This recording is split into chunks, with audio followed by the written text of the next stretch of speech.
প্রিয় শিক্ষার্থী, good morning. আমি খোকন চন্দ্র দে, প্রভাষক হিসাব বিজ্ঞান, সরকারি নজরুল কলেজ, ত্রিশাল, ময়মনসিংহ।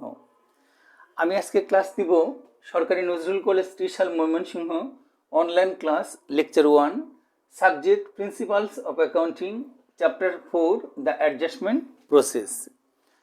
আমি আজকে অ্যাডজাস্টমেন্ট প্রসেসের ক্লাস নিব বিবিএস পাস ফার্স্ট ইয়ারের। বিবিএস পাস ফার্স্ট ইয়ার কোন ইয়ারে ক্লাস দিব? BBS first year. BBS first year.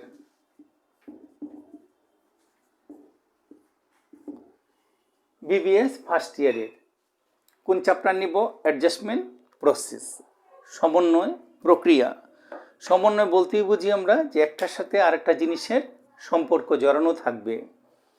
তো অ্যাডজাস্টমেন্ট প্রসেসের ডেফিনিশনটা হচ্ছে যে একটি নির্দিষ্ট সময়ে একটি কারবার প্রতিষ্ঠানের প্রকৃত লাভ বা লোকসান নির্ণয় করার কালে উক্ত নির্দিষ্ট সময়ের সাথে সংশ্লিষ্ট বকেয়া বা অগ্রিম আয় ব্যয়গুলো সমন্বয় করার জন্য আমরা যে দাখিলা দিব সেই দাখিলাটাকে বলা হবে সমন্বয় দাখিলা।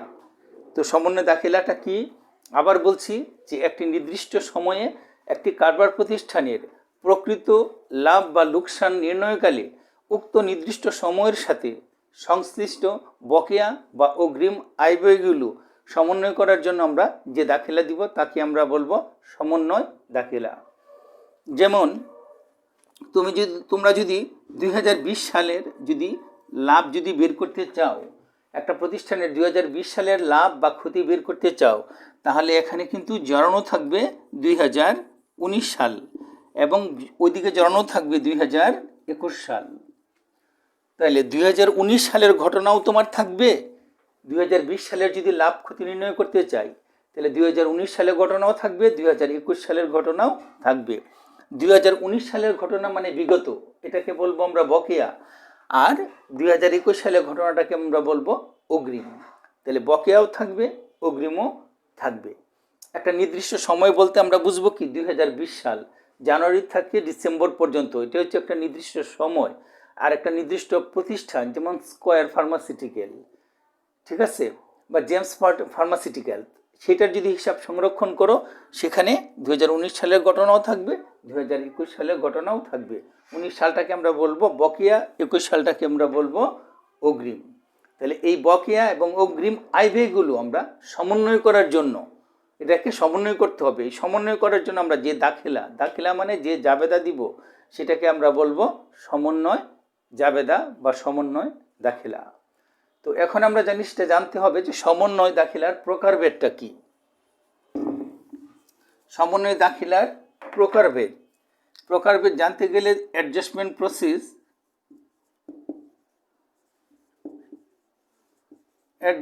প্রসেস এটাকে প্রধানত দুই ভাগে ভাগ করা হয়। অ্যাডজাস্টমেন্ট প্রসেসটাকে প্রথম কয় ভাগে ভাগ করা হবে? দুই ভাগে। একটা হচ্ছে প্রিপেমেন্টস,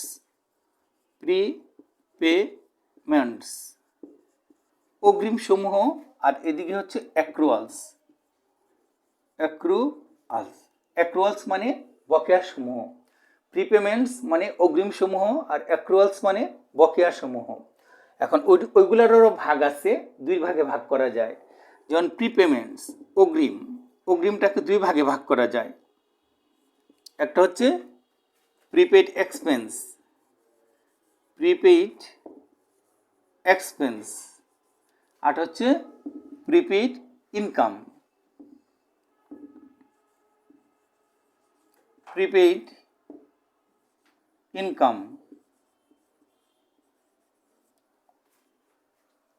আর অ্যাক্রুয়ালসটাকে দুই ভাগে ভাগ করা যায়।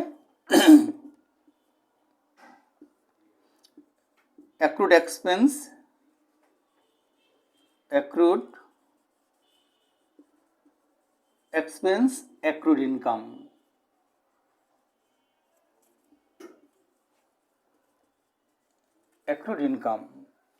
তাহলে সমন্বয় দাখিলাটাকে কয় ভাগে ভাগ করা হয়? প্রথমত দুই ভাগে। একটা হচ্ছে প্রিপেমেন্টস মানে অগ্রিম সমূহ, আর অ্যাক্রুয়ালস মানে বকেয়া সমূহ। প্রিপেমেন্টসটাকে দুই ভাগে ভাগ করা যায়। একটা হচ্ছে prepaid expense prepaid income. Prepaid expense মানে অগ্রিম খরচ, আর প্রিপেইড ইনকাম মানে অগ্রিম আয়। আর অ্যাক্রুয়ালসটাকেও দুই ভাগে ভাগ করা যায়। অ্যাক্রুড এক্সপেন্স মানে বকেয়া খরচ, আর একটা হচ্ছে বকেয়া আয়, অ্যাক্রুড ইনকাম। যেমন প্রিপেড এক্সপেন্স কি হতে পারে, যেমন ইন্স্যুরেন্স হতে পারে, স্যালারিও হতে পারে। ইন্স্যুরেন্সটাকে আমরা বলবো যদি যখন প্রিপেইড মানে অগ্রিম কোনো বিমা প্রদান করা হয়, তখন জাবেদাটা আমাদের কি দিই, যখন আমরা অগ্রিম বিমা প্রদান করি তখন আমরা জাবেদাটা লিখি prepaid insurance, prepaid insurance debit cash credit. জাবেদারা কি লিখি, যখন আমরা অগ্রিম বিমা পরিশোধ করি তখন জাবেদারা দেই অগ্রিম বিমা ডেবিট ক্যাশ ক্রেডিট। এখন ওই অগ্রিম বিমার যে অংশটুকু আমাদের অগ্রিম হয়ে যাবে সেটাকে যখন আমরা সমন্বয় করব তখন এটা কি হবে, তখন জাবেদাটা হবে, এটা এ নাম্বার জাবেদা যদি আমরা ধরি তাহলে এটার সমন্বয় জাবেদা হবে ইন্স্যুরেন্স এক্সপেন্স ডেবিট। যতটুকু খরচ হবে একটা নির্দিষ্ট সময়ে, আমরা অগ্রিমটা দিব সাধারণত 2 বছর, 4 বছর, 5 বছরের জন্য, কিন্তু আমরা কাজ করব একটা নির্দিষ্ট সময় পর্যন্ত। তো নির্দিষ্ট সময়ের যে খরচটুকু ওইটার জন্য জাবেদা হবে insurance expense debit prepaid insurance credit. এই যে প্রিপেইড ইন্স্যুরেন্স, এই যে ক্রেডিট। ক্লিয়ার জিনিসটা? তো অগ্রিম খরচের জন্য জাবেদাটা হবে কি, নর্মালি যদি আমরা অগ্রিম কোনো কিছু প্রদান করি, কোনো খরচ প্রদান করি, prepaid insurance debit cash credit. তো যতটুকু অংশ আমরা প্রদান করলাম অগ্রিম, সেটার যে অংশটুকু খরচ হবে সেই খরচটার জন্য জাবেদাটা হবে insurance expense debit prepaid insurance credit. এখন আমরা শিখব প্রিপেইড ইনকাম মানে অগ্রিম আয়টা। যে অগ্রিম আয় আমরা কিভাবে, যদি কোনো কিছু আমরা সেবা প্রদান করি, তো সেবা প্রদান করলে তার বিনিময়ে আমরা অগ্রিম টাকা একসাথে অনেকটা পাইতে পারি। একটা নির্দিষ্ট সময়ের জন্য পাইতে পারি, 1 বছরের জন্য পাইতে পারি, 2 বছর, 3 বছরের জন্যও পাই। তাহলে যদি নর্মালি আমরা অগ্রিম আয় যদি আমরা পাই, সেবা আমরা প্রদান করছি, তো এই অংশটুকু আমরা মুছি। যদি আমরা সেবা প্রদান করছি তার বিনিময়ে টাকা যদি আমরা পাই, 2-3 বছর একসাথে টাকা পাই, জাবেদাটা কি হবে, তাহলে cash debit service revenue credit, service revenue credit হবে। আর এটার যদি সমন্বয় জাবেদা হয়, মানে যে অংশটুকু আমরা অগ্রিম পাইলাম, আসলে 3 বছরের আমরা একসাথে পাইলাম, আমরা অঙ্কটা করতেছি কত, 1 বছরের, তখন এই অনুপার্জিত আয় এটাকে বলা হয় যে একটা নির্দিষ্ট সময়ের পরেরও যে টাকাটা থাকবে সেটাকে আমরা বলবো আর্ন সার্ভিস রেভিনিউ। তখন জাবেদারা হবে, সমন্বয় জাবেদারা হবে service revenue debit, earn service revenue credit, earn service revenue credit. এটা হচ্ছে সমন্বয় জাবেদা। মানে সমন্বয় জাবেদা হচ্ছে যে অংশটুকু আমরা নির্দিষ্ট সময়ের মধ্যে পড়বে না, তার পরবর্তী সময়ের জন্য আমরা পাবো, সেটাকে বলা হবে আর্ন সার্ভিস রেভিনিউ মানে অনুপার্জিত সেবায়। তাহলে এই গেল প্রিপেমেন্টসের ফাংশনটা। অ্যাক্রুয়ালস মানে কি, বকেয়া। বকেয়ার জন্য আমরা কি কি পাইতে পারি, যেমন বকেয়া কি থাকতে পারে, যেমন বকেয়া সুদ বা বকেয়া বেতন।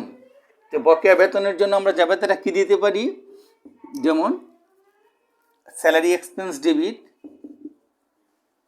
Salary expense debit salaries payable credit, salaries payable credit, বেতন ডেবিট, বকেয়া বেতন ক্রেডিট। আবার যদি আমরা মনে করি যে সুদ বকেয়া, যে আমি ব্যাংক থেকে আমি ঋণ নিলাম, তো ঋণ নিলাম, ঋণের উপর আমার কি করতে হবে, 10%, 12% বা 9% আমাকে সুদ দিতে হবে। তো এই সুদটা এটা একটা খরচ, এটার জন্য যদি আমরা জাবেদা দিই তাহলে হবে interest expense debit, interest expenses debit interest payable credit,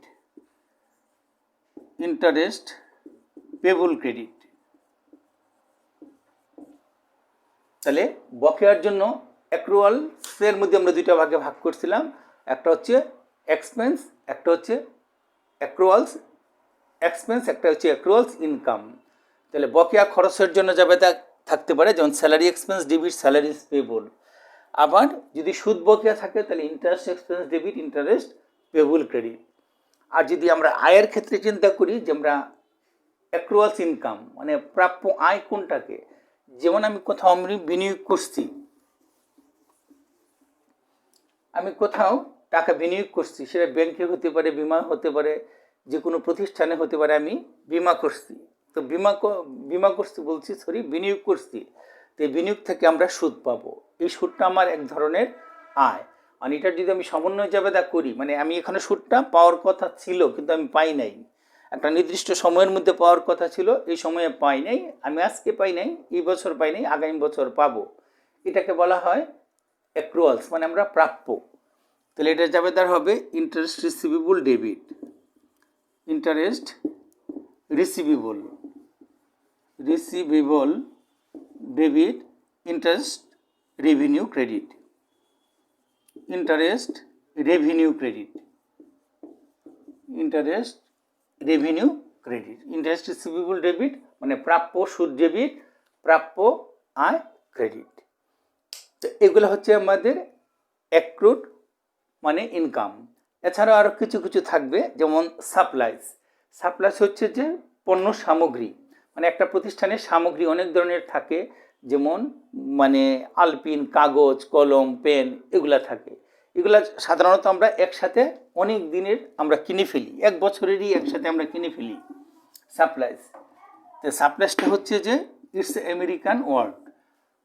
তো ওই সাপ্লাইসটা আমরা কি করি, একসাথে আমরা অনেকগুলা কিনে ফেলি, কাগজ, কলম, কার্বন, পিন, এগুলাকে আমরা বলি সাপ্লাইস। তো যদি আমরা যখন আমরা একসাথে কিনে ফেলবো, যেমন সাপ্লাইস ডেবিট 1000 টাকার কিনে ফেললাম, তাহলে সাপ্লাইস ডেবিট ক্যাশ ক্রেডিট কত টাকা দিব আমরা, 1000 টাকা। তো যখন আমরা 1000 টাকা একসাথে আমরা কিনে ফেললে এটাকে বলে সাধারণ জাবেদা, সাপ্লাইস ডেবিট ক্যাশ ক্রেডিট। এখন এটা সমন্বয় জাবেদা কি হবে, 1000 টাকা কিনছি, কিন্তু বছরের শেষে সারা বছর ব্যবহার করার পরে দেখা গেছে আমার 200 টাকার সাপ্লাইস রয়ে গেছে, মানে ব্যবহার করা হয় নাই। তাহলে 1000 টাকার সাপ্লাইসের মধ্যে 200 টাকা যদি ব্যবহার হয়, তাহলে ব্যবহার হয়েছে না 200 টাকা, তাহলে ব্যবহার হয়েছে কত টাকা, 800 টাকা। এটা হচ্ছে খরচ হয়ে গেছে, এটার জন্য সমন্বয় জাবেদা দিতে হবে। তাহলে এটার জাবেদাটা হবে supplies expense debit, supplies expense debit, supplies credit.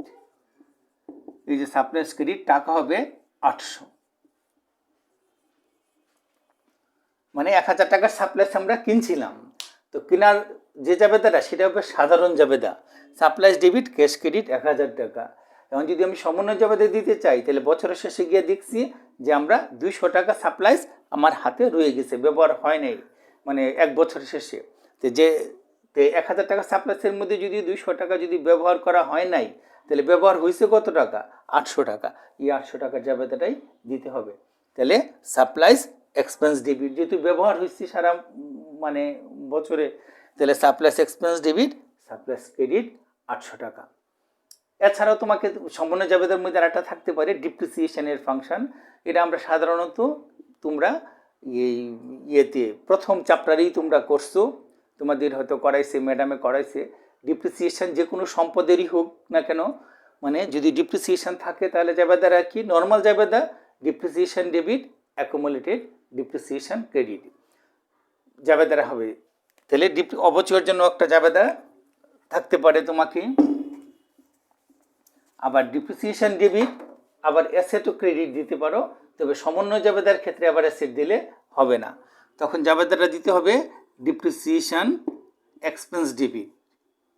Depreciation expense hyphen দিয়ে লিখবা, পার্টিকুলার অ্যাসেট, যে অ্যাসেটটার সেটা নাম দিবা পার্টিকুলার অ্যাসেট। আবার অ্যাকুমুলেটেড ডিপ্রিসিয়েশন দিয়ে একটা হাইপেন দিয়ে এনে লিখবা যে পার্টিকুলার অ্যাসেট। তাহলে অবচয়ের জন্য জাবেদা এটা হইতে পারে। তাহলে কি হতে পারে, যে ডিপ্রিসিয়েশন এক্সপেন্স পার্টিকুলার অ্যাসেট মানে কি, যে অ্যাসেটটা, এটা বিল্ডিং হতে পারে, ফার্নিচার হতে পারে, যে কোনো যে অ্যাসেটটা থাকবে সেই অ্যাসেটটারই এখানে নাম দিবা। আর অ্যাকুমুলেটেড ডিপ্রিসিয়েশন মানে কি, পুঞ্জীভূত অবচয় সেটার নাম দিবা এবং সেই পার্টিকুলার সেটটার নাম দিবা। তো এগুলাই হচ্ছে সমন্বয় জাবেদার তোমাকে জাবেদার রুলসগুলা। তো আমরা এই পর্যন্ত আজকে থাকি, আগামী ক্লাসে আমরা অঙ্কের মাধ্যমে আমরা আগাবো। তো তোমরা এই যে আজকে যে জাবেদাগুলা শিখিয়ে দিলাম এগুলা বাসায় ভালো করে একটু দেখবা, আমরা আগামী ক্লাসে আমরা অঙ্ক নিব। তাহলে ভালো থাকো, সুস্থ থাকো, থ্যাংক ইউ ভেরি মাচ।